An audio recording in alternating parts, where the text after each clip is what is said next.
Hello everyone, welcome back to another video by Endless Engineering on the fundamentals of control systems. Today we're going to talk about the transfer function. I'm Gus and this is Endless Engineering, so hit that thumbs up button and let's dive right in. Let me start out by telling you what the formal definition of a transfer function is. It's the ratio of the Laplace transform of the output variable to the Laplace transform of the input variable. That's a little vague, but let's just write it out here. So it's going to be a ratio to some output variable. Let's call it x of s. It's in the s domain because it's, already applied the Laplace transform to it. If you're not familiar with the Laplace transform, I recommend you go watch my video where I talked about the Laplace transforms and I gave examples on how you can solve those. And so it's the ratio between the output variable after we apply the Laplace transform to it to the input variable after we apply the Laplace transform to it. And I'm using x here for the output and u here for the input. Simple enough. This is a transfer function and it's typically given the letter g of s equal to that. So how do I get that usually? So let's take an example of a first order system. So say we had this system tau times dx by dt plus x equal to u. Now this x and this u are both a function of time, right? I don't want to write as a function of time everywhere. So just remember that these are functions of time. This is a constant coefficient here. We might have another coefficient here.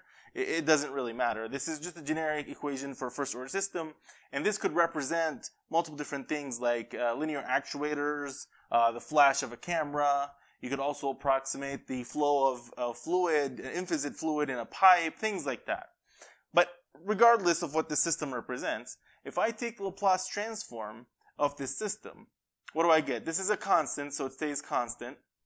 Take the Laplace transform of the first derivative, I get x of s, right, times s minus x at 0, right? That's for the first derivative. And then I take the Laplace transform of this, it's x of s equal to u of s. So typically the notation is the lowercase variable is used for time domain and the uppercase variable is used for s domain. That's just a convention. You don't have to do that. It just, for me, it makes it easier to see that. Okay, so now in the Laplace transform, we have this initial condition. But for a transfer function, the ratio here that I get from the output to the input, the definition requires it to have an initial condition of 0. So if you don't have an initial condition of 0, you don't actually get a transfer function. A lot of people confuse this concept. The formal definition of a transfer function for control systems requires that the initial conditions be equal to 0. So now you could say, oh, what happens if a real system doesn't always start from 0? Well, that's okay. You can shift your system response to start from 0, and then you can measure all the deviation around that whatever initial condition you have or operating point that you have, and you still get the response of your linear system through the transfer function. So that's not a big deal, but this is the formal definition, so that's what we go by, essentially. So, okay, here I have x and x, so I can basically take factor it out, and I get tau times s plus 1 equal to u of s. And according to definition, I need the ratio of the output to the input, and that's equal to 1 over tau s plus 1. So this is the transfer function for this equation, for this first order differential equation. And you can see here, this is g of s. So if I were to multiply this g of s by this u, I would get, this should be capital U, sorry. I would get the output or the response. So essentially here all we did, which is when we applied the Laplace transform, we transformed the system from the time domain to the s domain. And it became this algebraic equation that we can study. And we took the ratio, we got a transfer function. That's basically it. So now we could generalize this concept. Say that we had a differential equation that looked something like this. So say we had a constant an multiplied by x, the nth derivative of x, dn dtn, right?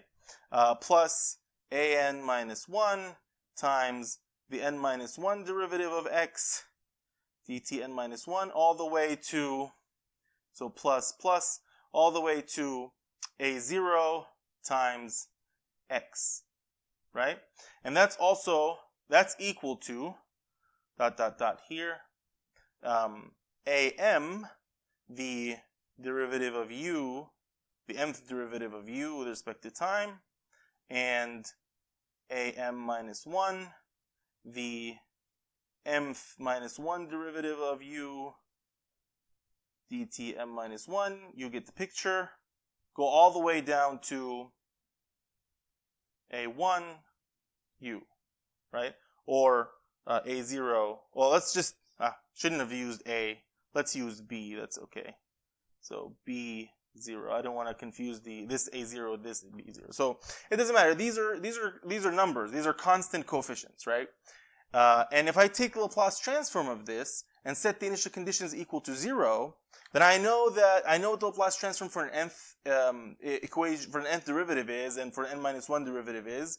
So I can write this down as s to the power of n plus, sorry, this is an, s to the power of n plus an minus 1, s to the power n minus 1, plus all the way to a0 multiplied by x of s, right? Equal to, so this is equal to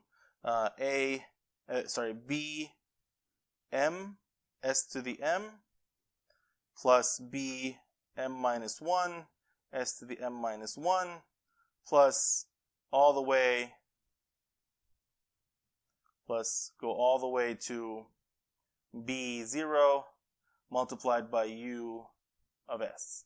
So now I need to get the ratio of the output to the input that I've taken the Laplace transform and I've set the initial conditions equal to 0.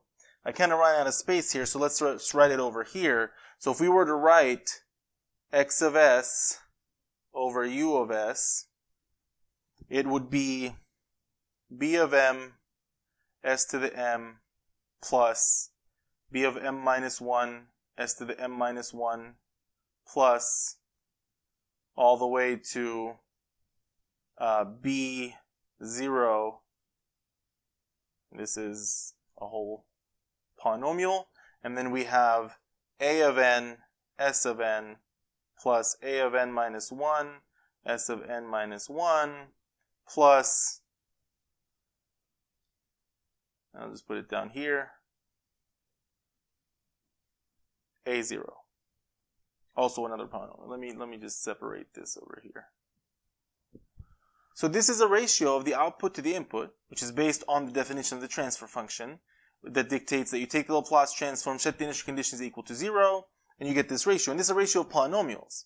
And you see that this was applied to a linear system with constant coefficients, or non-time varying.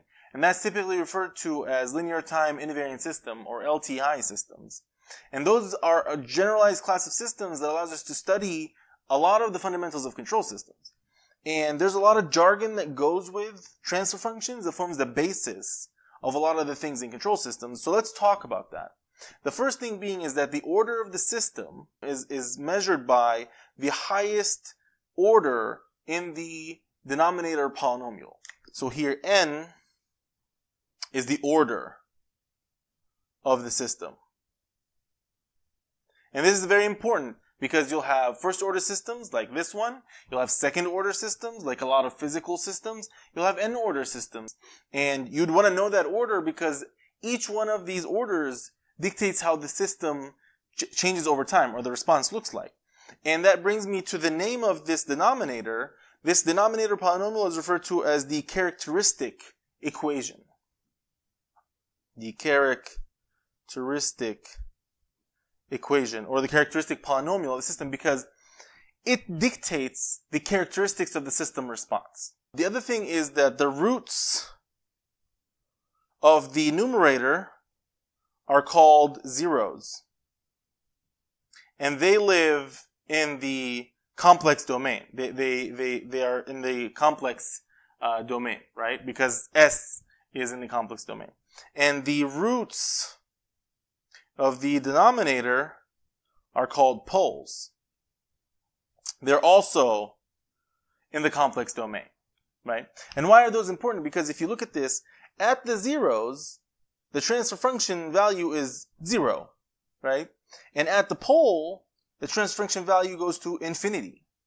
And those are two important frequencies, if you will, of the system response. And we'll see down the line what that means. I'm just trying to introduce the transfer function to you and give you all of the jargon and required knowledge so that when I talk about it later in the videos, you'll understand what I'm talking about. The other thing that I'd like to mention here is that the ratio of m and n, or the order of m and n, right? We said that n dictates the order of the system, but also if there are cases where n is larger than m, strictly larger, and this is called a strictly proper transfer function. If n is greater than m. And if n is greater or equal to m, then that's just a regular proper transfer function. If n and m are equal, that's called a bi-proper transfer function. And if n is less than m, this is an improper transfer function. Improper transfer function.